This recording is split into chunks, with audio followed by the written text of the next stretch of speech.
Okay, how you doing? Hi. I don't know what this is, but it's good for the soul.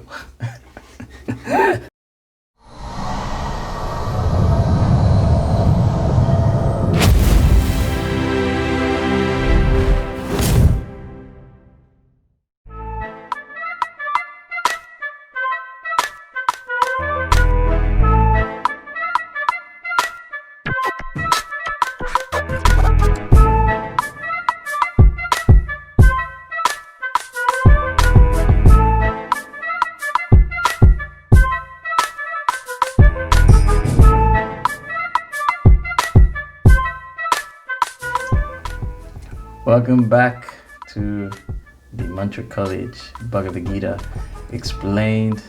We're up to chapter 1, text 32 to 35.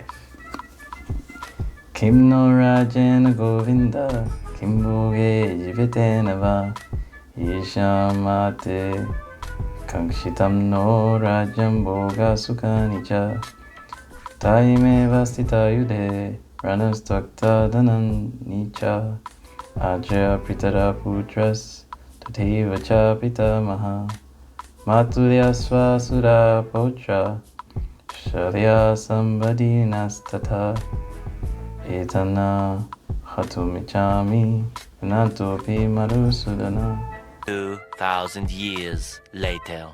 Apitra lokya rajyasya, heto kimnu mahikrite, nihatya tatarastam na, kapritis syajad janadana.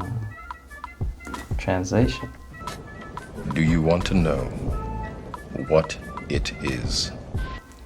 O Govinda, of what availeth to us our kingdom, happiness, or even life itself, when all those for whom we may desire them are now arrayed on this battlefield?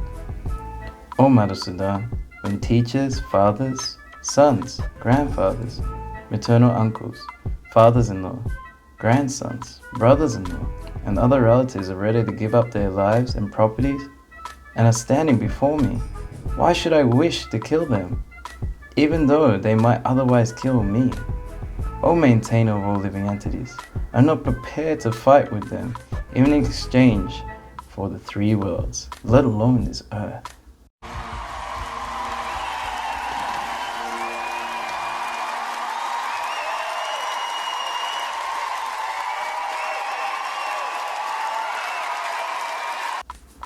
What pleasure we will derive from killing the sons of the Dhritarashtra. So Arjuna is speaking to Krishna, and we're going to read the purports by His Divine Grace, A.C. Bhaktivedanta Swami Srila Prabhupada. And Hare Krishna means what? Hare Krishna means addressing the energy of God. Hare means the energy of God, and Krishna means God. Arjuna has addressed Lord Krishna as Govinda, because Krishna is the object of all pleasures for cows and the senses. By using this significant word, Arjuna indicates that Krishna should understand what will satisfy Arjuna's senses. But Govinda is not meant for satisfying our senses. If we try to satisfy the senses of Govinda, however, then automatically our own senses are satisfied. Materially, everyone wants to satisfy his senses, and he wants God to be the order supplier for such satisfaction.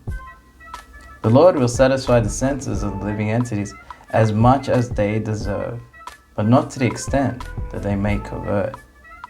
But when one takes the opposite way, namely, when one tries to satisfy the senses of Govinda without desiring to satisfy one's own senses, then by the grace of Govinda, all desires of the living entity are satisfied. This is the amazing thing about the process of bhakti-yoga, where yoga means to control the mind and senses which are always disturbing us while concentrating on the Supreme. Wow. The Supreme, that's the Lord. The Lord is Sri Krishna himself speaking the Bhagavad Gita. called Bhagavad Gita. Bhagavad comes from the word Bhagavan, that person who possesses all opulences to the unlimited level. Maybe fame. Yes. Everyone wants to be famous, but we only get 15 minutes. Usually these videos go for 15 minutes. But Krishna, or God, has unlimited fame. You ask an atheist, do you believe in God? What did he say? No. He knows who you're talking about. Another opulence is riches or wealth. Everyone wants to be the richest person. Everyone has some wealth. I'm really rich. You talk about Bill Gates, you talk about Rupert Murdoch, you talk about any rich person, billionaire, a millionaire, then we're thinking, oh, they're very powerful, they're worshipful. If they come into our room, we're like, whole attention goes on them. But the intelligence, the resources that they use to get their wealth, they didn't create that. They just manipulated in some way, and then wealth came their own way. And will they be able to take it with them after death? I don't think so. It's not like in the next life you're gonna go, wait a minute, my last life I had so much in my bank account. And then you go, wait, I was this person in my last life, can I get my money? No, it's not gonna work. But Krishna, he owns everything. All the planets, all the universes, everything emanates from him. As stated in the Bhagavad Gita, Aham sarvasya prabhavo mata sarvam pravartate itamata vajantema buddha bhava salamrita. Krishna says, all spiritual material worlds emanate from me. The wise who perfectly knows this, worship me with all their hearts. That's the real yogi. That's the bhakti-yoga. Another opulence would be strength. We look at the world's strongest man competition. They're pulling airplanes, they're pulling some truck. And that leg of his strapped up tight so far it hasn't let him down. So many, for a small distance.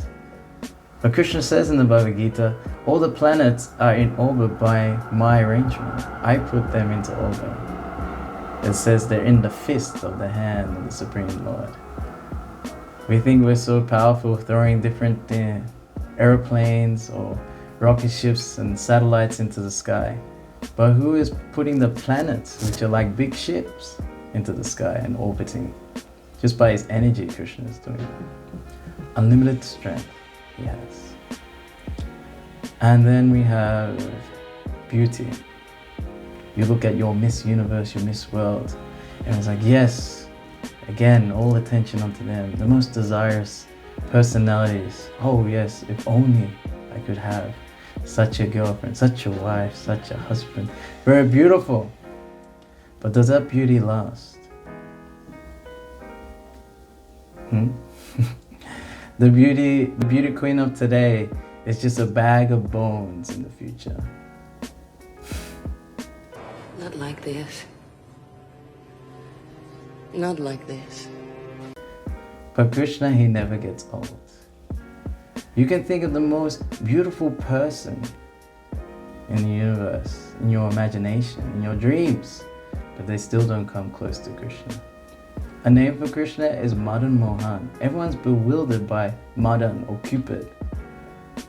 Everyone's bewildered by Cupid in this world. The desire for enjoying the beauty of a male or female in the form of sex. But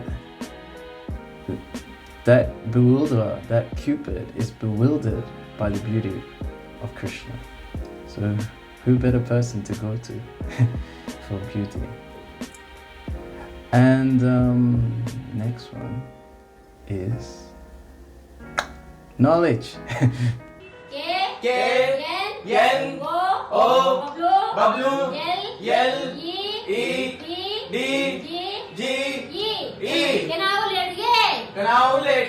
Yes, knowledge. We're always trying to get some. We have some knowledge. We go to school. We get some news, even though it's being fed to us in different ways. But we idolize different people who have knowledge, like Albert Einstein. He looks ugly, has crazy hair, but he discovered nuclear energy, and now we're so idolizing him till this day. But who created the brain of Albert Einstein? That's God. That's Krishna. And what about that intelligence? What about the intelligence to arrange? We have this urge to drink water. So what's been arranged? There's water. There's oceans of water all around us.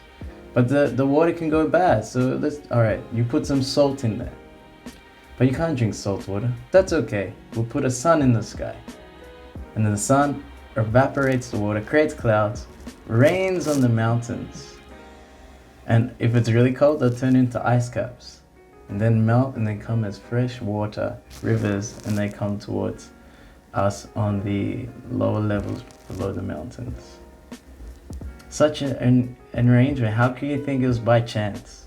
Some intelligence is behind this. So the most intelligent person is God, or the Supreme Personality God, Krishna. And you may think that we cannot connect to such a person. Some person is too far away, too puffed up, too proud. Usually anyone who has some knowledge, some beauty, some wealth, some strength, some fame, some beauty, then we're thinking, no, we cannot go close to such a person like that. You know, either we think we're insignificant, or that person is just too proud. So the sixth one, that opulence, is renunciation. Even though Krishna has everything unlimited, he doesn't care about it. He cares about relationships, and especially with all of us. That's why he's speaking Bhagavad Gita. It's actually for our own benefit, to bring us back to him, to have an intimate, personal relation. Just like here, Arjuna, he's speaking face to face with Krishna. So Krishna is showing this knowledge in the Bhagavad Gita to find out who we are as a spirit soul, not this body, who he is as a Supreme Person of God, our relationship with him, and how to have an intimate, loving relationship as a servant, to the point where you can speak to him face to face, just like you speak to your friends, just how we're speaking now. Even more intimate. This is through technology. This is like a real experience you can have with God. And he doesn't care about all those things. You can just see here, he's becoming a chariot driver for his devotee. Just out of love. Not out of show, just out of love. He doesn't care about the prestige of being God. So this is the most amazing person that we get to connect with. This is Govinda, one who gives pleasure to the senses. So we may think that, well, he should just, whatever I want, he should give. He's already given you everything. You got air to breathe. That's the most precious thing ever. If you were to think, what is my most precious thing? It's your next breath. You don't have it, you're done. And even if you forget about God, even if you say God does not exist, God is dead, still you get your next breath. Is that someone who is envious? No. It's someone who's actually full of love. Someone who's actually really caring about us. So the practice of bhakti-yoga is not that let God satisfy my senses, but let us try and satisfy the senses of Krishna, of Govinda. So you may think, but what's in it for me? This is exactly what I've been waiting for. This is exactly, I don't mean to sound like Cat Williams, but this is exactly what I've been waiting for. Well, previously we heard how we're not the body. We're actually the spirit soul inside the body. It's eternal, never dies. This eternality comes from the quality of God. We are the same in quality as God. We're a part and parcel, just like a molecule of sunshine and the sun globe. Same in quality, different in quantity. Just like the ocean and a drop of water in the ocean. Same in quality, different in quality. Quantity. So he's very big, we're very small, but we're the same in quality. This quality of eternality, full of knowledge and bliss, we have that too. So we're an eternal part and parcel.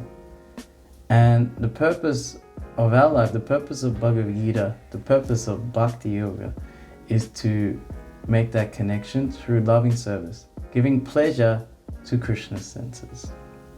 It's just like watering the root of a tree. You know, if you want to water a tree, you don't water each leaf, twig and branch, no. You water the root of the tree. So the root of our existence, we show our love, our service to Krishna.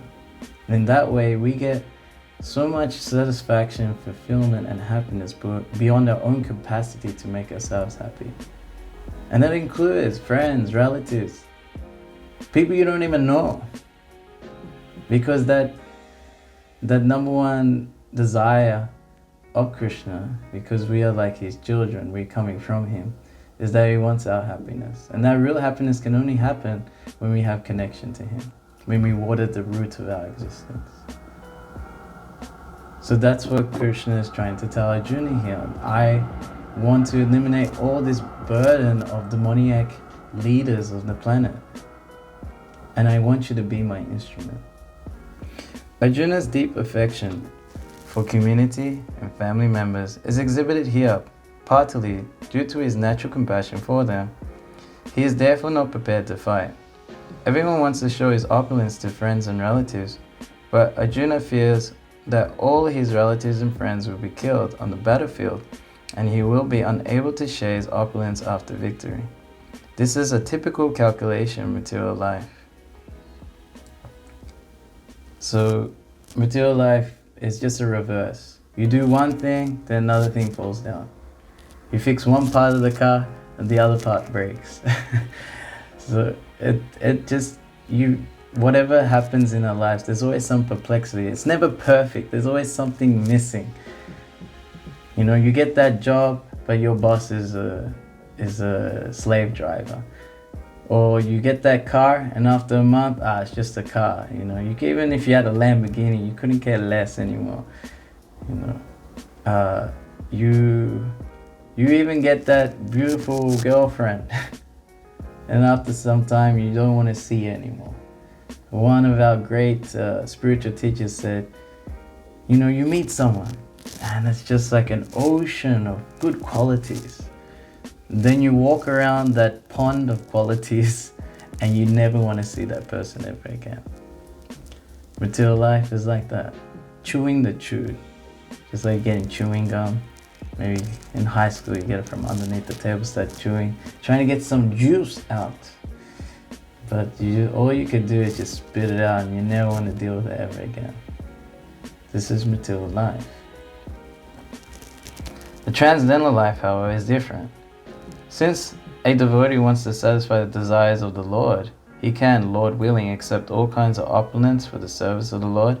And if the Lord is not willing, he should not accept a farthing.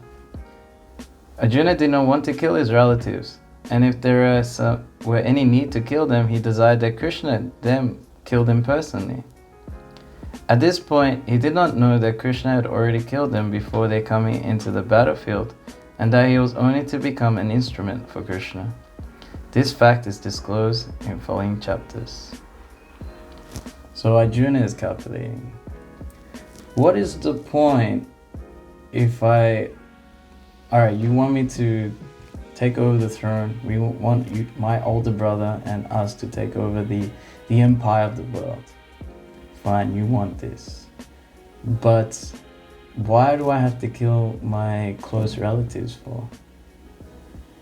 You know, how? Because real material life or material happiness means like when you got something, you can share and show off to others. Especially when you can share it with friends and relatives. You know, if you got a car and you can't show it off, what's the point? If you got a nice shirt and you can't show it off, what's the point? And a little shitty answer from Chris. If you got a beautiful girlfriend or a beautiful boyfriend, handsome, what's the point if you can't parade that person or who you're holding hand in hand by around, and then everyone goes, wow, he's so amazing, oh, she's so beautiful.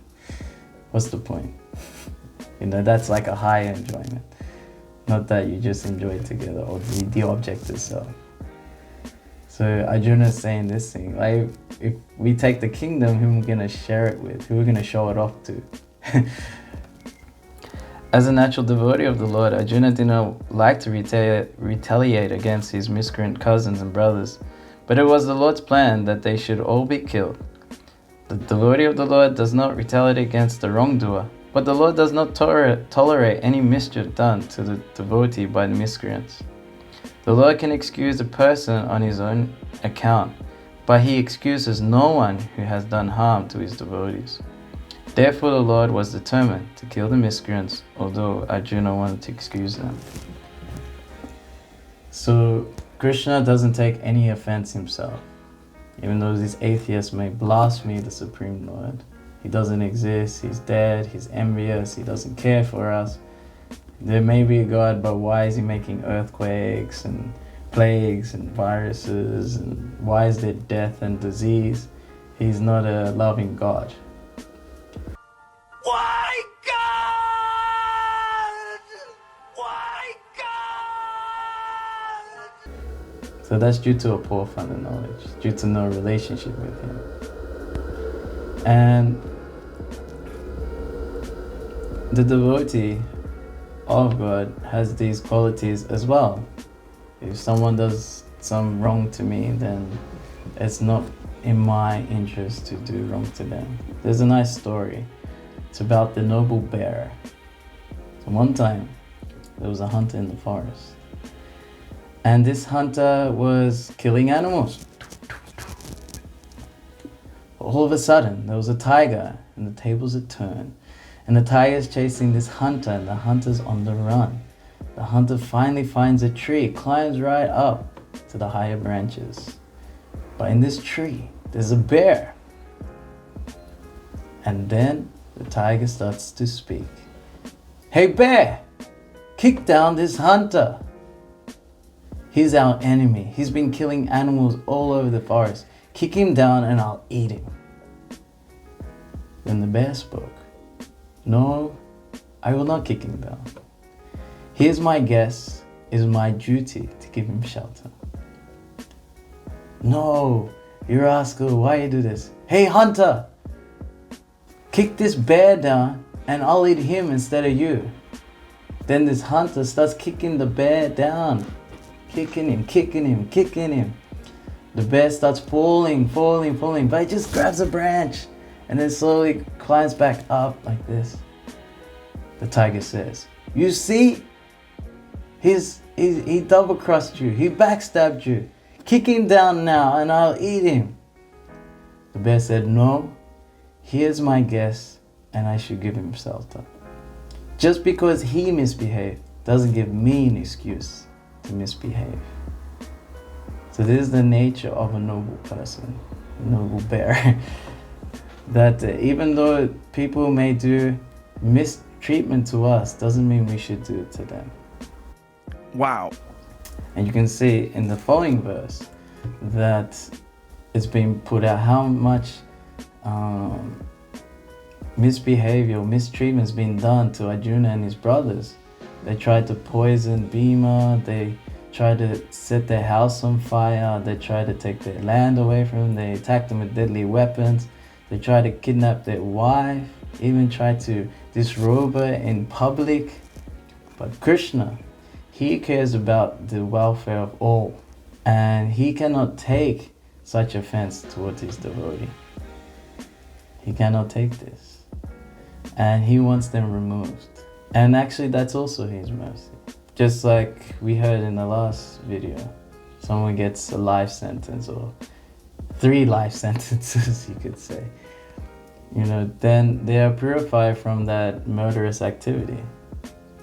So when these miscreants who are on the other side of the battlefield are being killed by the arrows of Arjuna, then they are purified from all their reactions. And they can attain a higher status of life, or they progress. And then the rest of the world benefits, because then there's righteous people leading the kingdom.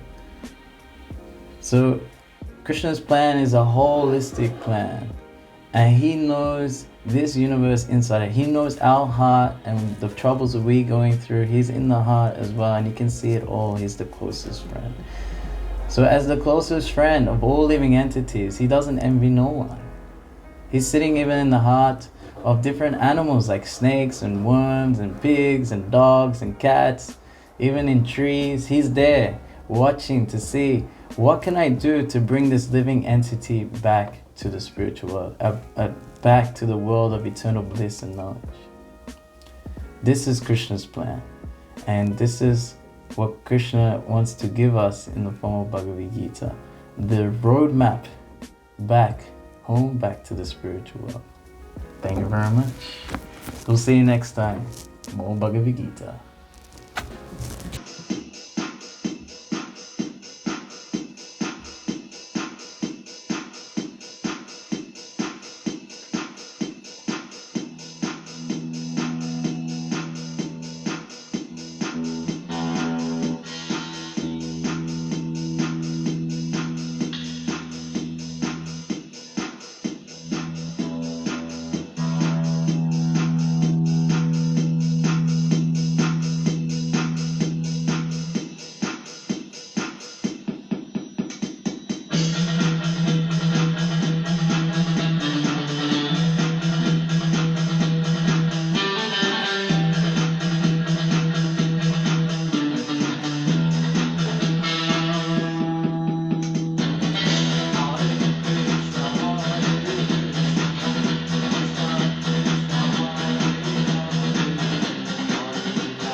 This guy. Who, for what? Who is...